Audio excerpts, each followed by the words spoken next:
Sir ये black रंग है, बहुत शानदार फिश होती है। सही। ये आ रही है अपना नगला डैम की सर आ रही है, सही है।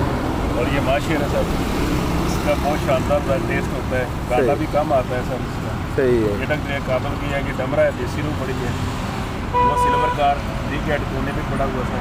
सही वो भी है। बहुत शानदार जाएगा, बड़े कांटे का। और ये सी फूड में आती है सर, ये टूना फिश है, ये समंदर की है, फिंगर फिश के। ये साथ माशेर पड़ा है गुलफाम, सही। ये भी अच्छी फिश ये भी समुंदर का है? ये नहीं, ये समुंदर का ओरिजिनल समुंदर है? ये ओरिजिनल समुद्र के अलावा होते नहीं। होते ही नहीं कहीं। और ये सर ये सर गुलफाम बड़ी है, ये भी बहुत शानदार है, बड़े कांटे में आती ये डैम की है? है। ये डैम की आती है, ये तबेला डैम की आती है, ये फॉर्म की आ रही है सर। सही है। ये रहू है छोटा साइज, और ये? भी फॉर्म की आ रही माशेर। और ये सिल्वर कार्क है, ये तरबेला डैम का sir. Tarbela dam, original Tarbela dam. Original Tarbela dam, ये भी बड़ा साइज भी, ये साइज। सही है। और फिर ये आ रही है फिंगर फिश के लिए, ये भी सी फूड में आती है, बहुत सही है। शानदार चीज़ है। और ये काली? ये तिलापिया पापलेट है सर, सही है। ये भी सिंगल कंगी होती है, इसको साबुत बनाएं, बहुत शानदार जायका इसका होता है।